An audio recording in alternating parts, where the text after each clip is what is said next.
about Key to the Highway, people usually think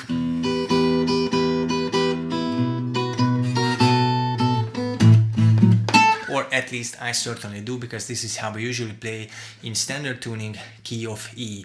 I also do something similar in open D tuning, key of D. You can find it up there or down in the description.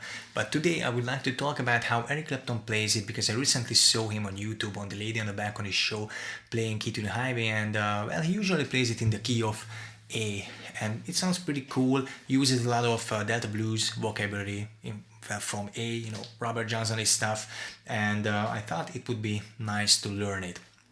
Now, you've already seen the tab, you've seen two versions of the bass patterns, and then now I would like to quickly break down the chords and the shapes. It might be helpful for you. Let me know in the comments if it does. So it's an 8-bar blues, has 3 chords.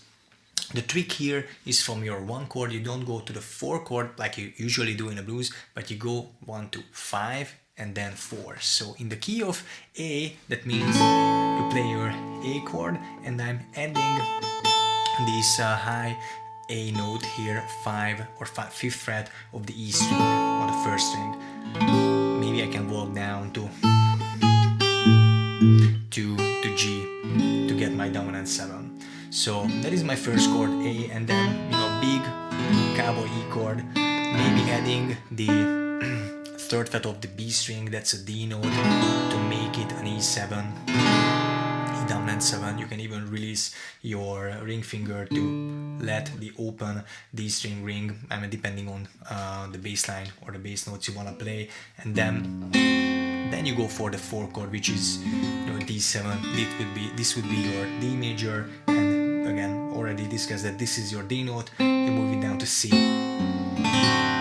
That's your dominant D chord with an F sharp in the bass.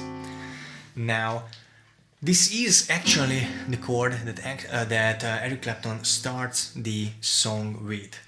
So, I mean the chord shape, but not the chord, because here you're playing it as a D, but if you move it up here at the 9th fret, you can get an A7. So it is the same chord shape, just, you know, now it is an A chord. Depending on, again, your bass line. If you want to just play a single string bass line, you don't have to bother with 4 of your fingers, you can only play the top 3 strings, 9, 8, 9.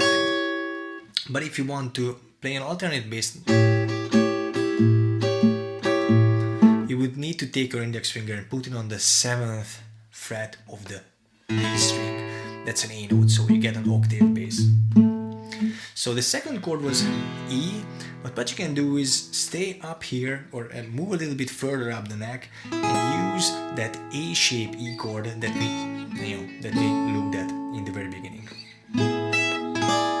Again, you can walk down to that dominant E7. So fortunately we have an open E string, we can play it as a bass line.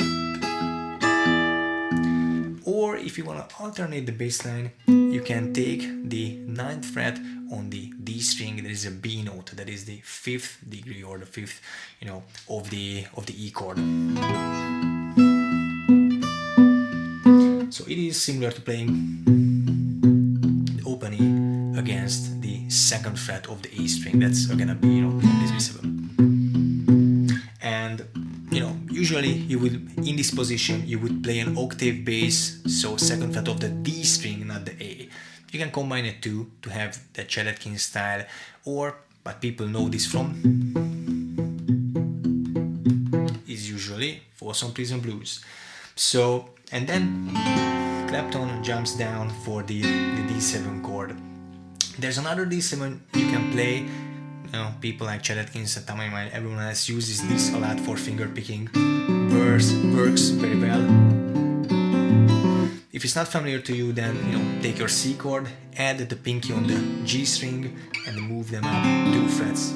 You get a D7, or if you add the open 1st string E, you know, you get a D9. So you could play it like.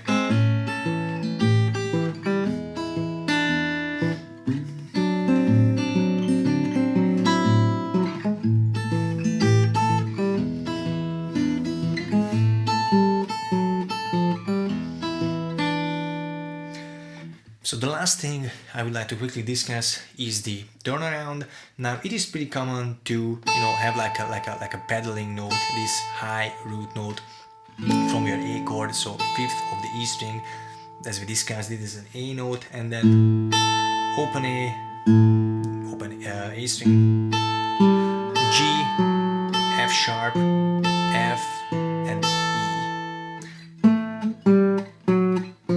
This is basically what you're doing, almost chromatic. You're just jumping a whole tone between A and G, and then F sharp, F, and E. Build a chord around that. Or you can double up on the,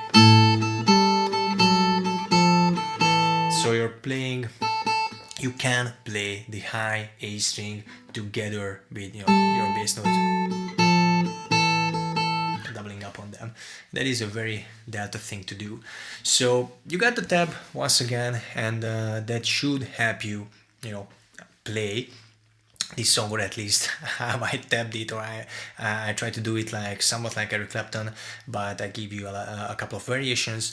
So other than that, I again hope this breakdown was helpful for you to understand what's happening, and by understanding the chord shapes, and so that you can move them on different points of the neck, getting new chords, you can spice up your songs. Thank you for watching, and let me know if you have any questions in the comment section. See you in the next video.